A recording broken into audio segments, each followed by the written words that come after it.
guys to Lion Serpent Media. Today we're going to be covering the border crisis and why all these people from Africa, all these different countries are gathering at Mexico's border. You can guess what I'm going to say next. Spiritual warfare. I haven't mentioned that term in a while, but we are going to get into it today because it reminded me of something in Genesis chapter 11. And I'm going to show you how it relates to today in the border crisis that's going on with all these different countries. But before we get into that, let us first look at Genesis chapter 11 to set the foundation for what I'm going to get into today. So let me pull it up for you right quick. Okay, Genesis chapter 11 basically dealing with the Tower of Babel. And it goes like this with verse 1. And the whole earth was of one language and of one speech. And it came to pass as they journeyed from the east that they found a plain in the land of Shinar, and they dwelt there. And they said one to another, Go, let us make brick, and burn them thoroughly. And they had brick for stone, and slime had they for mortar. And they said, and they said, Go to, let us build us a city and a tower, whose top may reach unto heaven, and let us make us a name, lest we be scattered abroad upon the face of the whole earth. And the Lord came down to see the city and the tower, which the children of men builded. And the Lord said, Behold, the people is one, and they have all one language. And this they began to do, and now nothing will be restrained from them, which they have imagined to do. Go to, let us go down, and there confound their language, that they may not understand one another's speech. So the Lord scattered them abroad from thence upon the face of all the earth, and they left off to build the city. Therefore is the name of it called Babel, because the Lord did there confound the language of all the earth. And from thence did the Lord scatter them abroad upon the face of all the earth. And this is the history of Nimrod and that unholy trinity. But back to today and what we're dealing with this border crisis. And I'm going to show you how these people who are of the same mind, this elite that just want to cause and wreak havoc on you and me, the so-called, undesirables, the deplorables, the useless eaters. I'm going to show you what they are up to. And I'm going to show you through all this upheaval and stirring up all these people and scattering them all over the earth, defying the sovereignty of all these nations and trying to make each nation to be, a part of this one world order that they are trying to create. So let's get into this article and tie all these loose ends up. Guys, we need to get into this border crisis. Right now we're dealing with Africans, Haitians, and many other people that have basically camped in Mexico. But we want to get into these Africans and how are they making it all the way to Mexico, south of our border. Okay, so let's look at this article. Hundreds of Africans tried to reach the United States. Now they're stuck in Mexico. Okay, it says Tapachula, Mexico. By the time Cedric de Jesus reached Mexico's southern border, he had already traveled 9,000 miles from his home in Congo. He had crossed the Atlantic Ocean by boat and come up through South America on foot and by bus. The journey had taken him 6 months, leaving him only one more country to traverse. But just as he arrived in Mexico in March, President Trump threatened to close the U.S. border, and the Mexican government was under pressure to stop migrants from passing through its territory. Let's go down here a little further. How are these people? What is going on over there in Africa? It says Mexican government says it does not have statistics on the number of African migrants who have crossed into the country in recent months, and such flows are not new. The country has for years been a transit point for asylum seekers and economic migrants from around the world, and it sees periodic surges in migration from countries in Africa and Asia. But African migrants have rarely been as prominent in Mexico as they are now. Gathered in large groups at both the country's southern and northern borders, by late March, hundreds were camping out in Tapachula. After several weeks of waiting for transit permits, Africans launched a protest outside the immigration office, yelling that Mexican officials were racist. Mexican television broadcast images of the migrants apparently scuffling with security guards in front of the building. Let me pause for a second. I always mention that famous 2-word spiritual warfare. Now, I like to go behind the scenes and point out things that are taking place today that have actually started in ancient times, and these people are picking up. This let us know that we are nearing the end. And I know a lot of people don't like to talk about spiritual warfare and biblical things. Maybe you're not a Christian, you don't have a biblical worldview, and if not, then this is your time to exit. But for those of you who are like me, consider yourself a sojourner here on this earth, we're going to dig into these migrants and why all these people are trying to get into the U.S. Well, it goes back to Genesis 11, and I'm going to show you how all this ties in with what we're dealing with today. In Genesis 11, if you are a Bible student, I'm sure you remember the story of the Tower of Babel, where all these men was working. They were united with one mind, one language, building that tower all the way to the heavens, by their works. But you see, God had already established a way by which man is going to get to heaven, because now we're in a fallen world. Adam had already fallen by taking, a bite of that fruit which Eve had given him. They had already been expelled from the garden, and this is later on in time after all of that had taken place. So when God went down to see what man was doing, he said, man is of one mind, so we need to confound the language. So that's what they did, and they could no longer understand each other. So they left the Tower of Babel unfinished, and they just dispersed from each other because they could no longer understand each other, and they went all over the earth. Now, how does that deal with us today?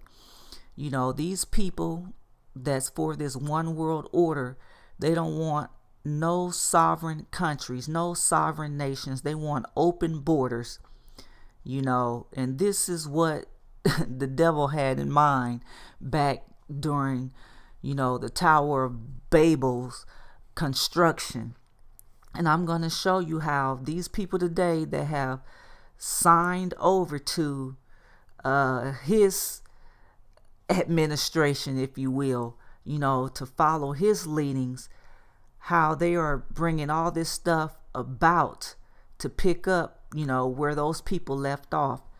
But let's get back to this article, and then I'm going to show you something that's very interesting that these one worlders are doing, which to me is basically shaking their fist at God, because God has stopped this back in ancient times, and they picked back up on it, and they're determined. But we already know through prophecy this one world order is not going to happen.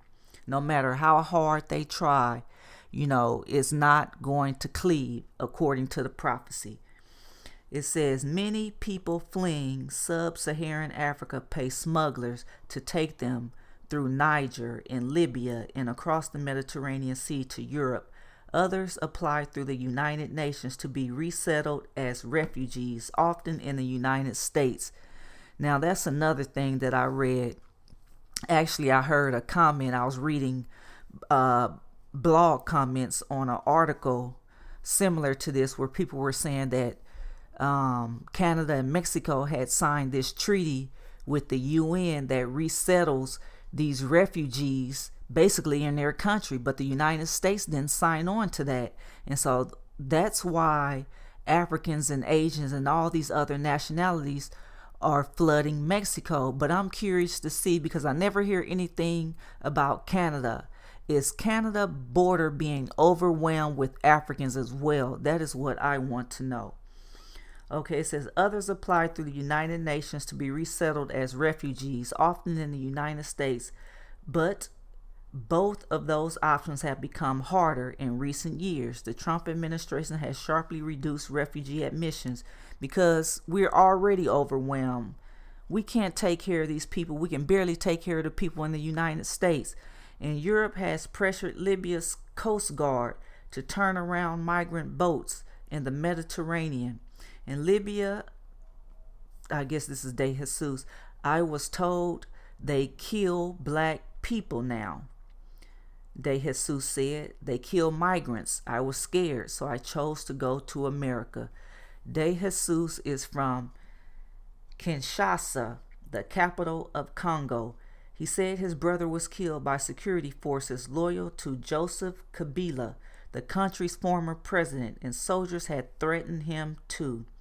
De Jesus and his mother took a ship from Angola to Peru and then traveled by land through Colombia, Panama, Costa Rica, Nicaragua, Honduras, and Guatemala.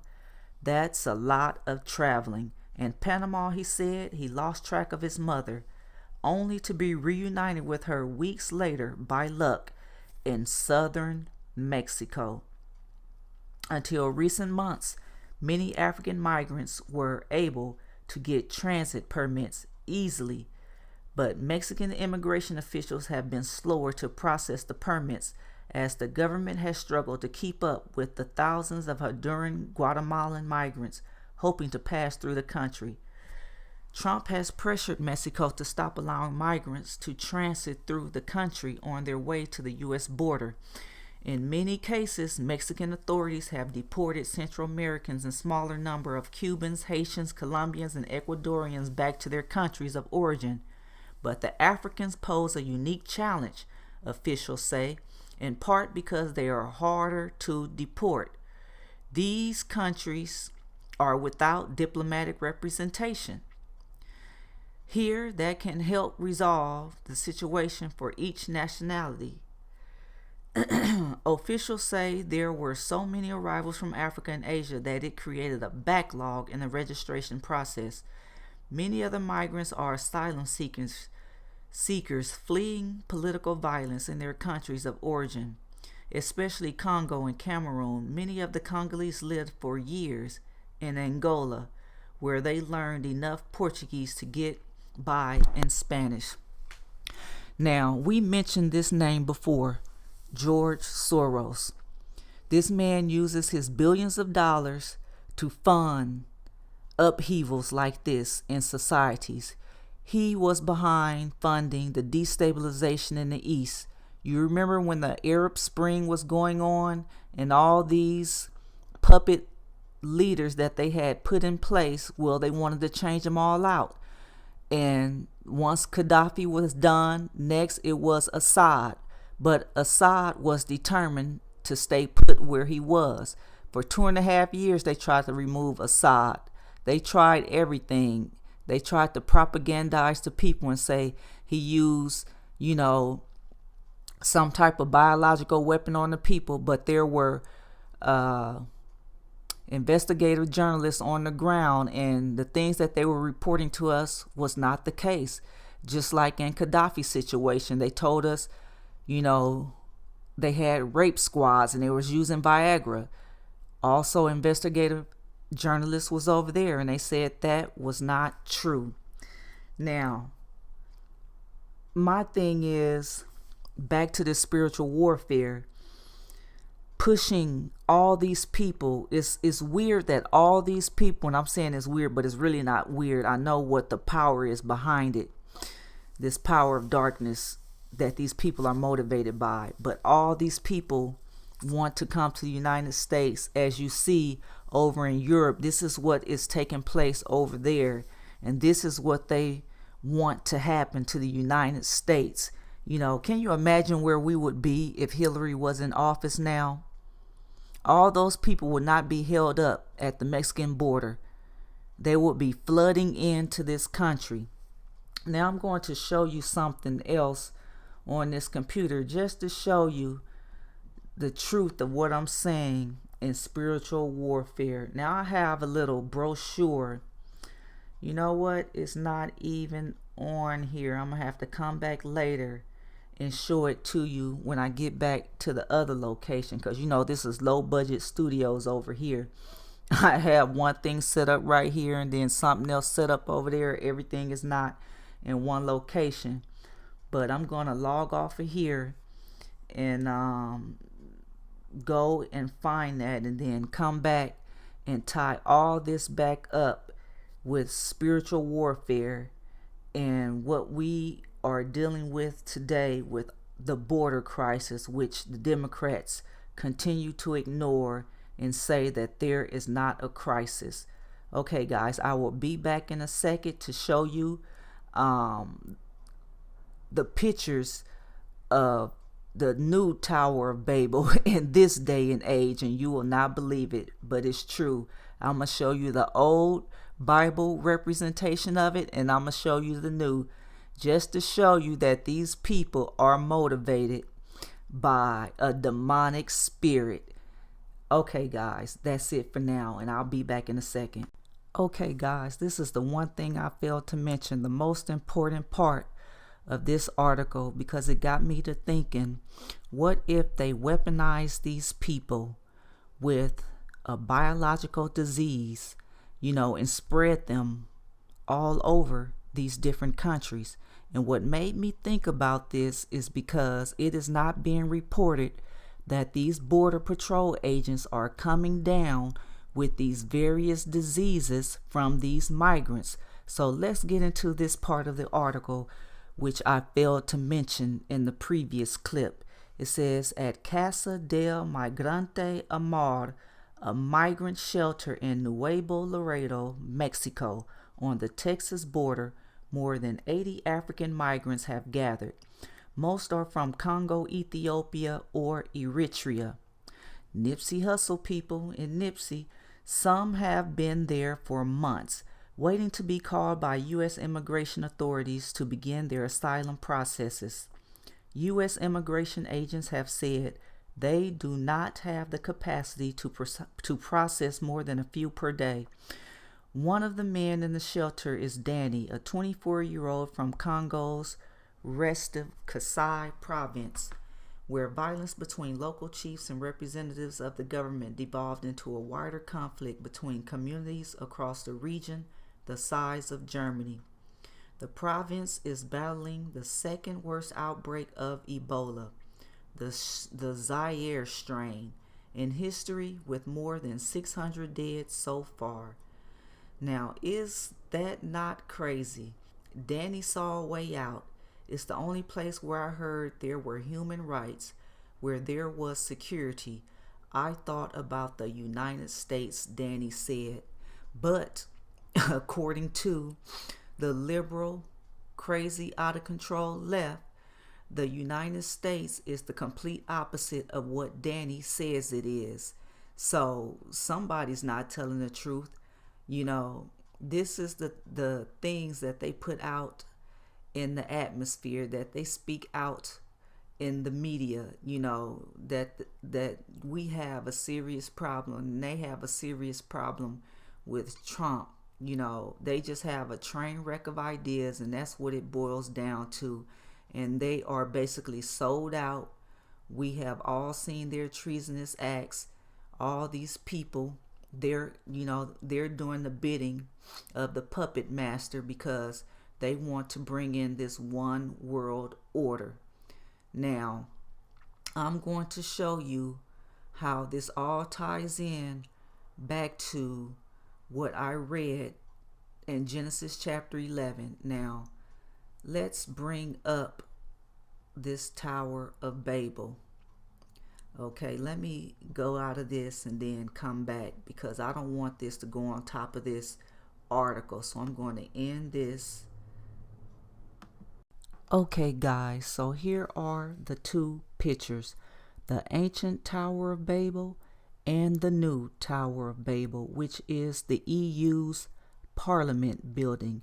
As I said before, those who have accepted the Luciferian doctrine of creating a one world, new world order have picked up where the ancient people have left off, where God had confounded their language. Because these people, as I stated and read before in Genesis chapter 11, was trying to reach the heavens by their own means, by their own merits. But we already know, since man has fallen, there is only one way, and that is through his Son, Jesus Christ. So, as I stated before, many people do not want to acknowledge this spiritual warfare. But look at this. Look at these two pictures. I mean, it is obvious that these people are in defiance, shaking their fists at God, saying that we are going to complete the tower, that they are going to complete this one world, new world order. And they are doing it by upheavals and stirring of the nations, causing all these migrants from all these other countries to go to all these other sovereign nations to make these people, like that brochure, of one mind in many languages. But I don't know about you. I'm not going down with no Luciferian agenda. I gave my allegiance to God and his Son, Jesus Christ. And by the grace of God, that's where I'm going to stand until breath leaves my body. So people have to realize that a decision has to be made. We get caught up in what's going on today in the news. Right now, we're concerned with the 2020 elections. Who's going to be Trump's opponent, the AG Barr investigations. But behind the scenes, there is something more serious taking place, something more serious that we need to consider, and that's our final destination. And that's where I'm going to end it. I'm not going to, drill this into people. I just want to simply raise the awareness and leave the decision up to them. And they can go and research these things for themselves and make that choice, alone. It would be between you and God. And I hope you make the right decision. Okay, until the next one, guys.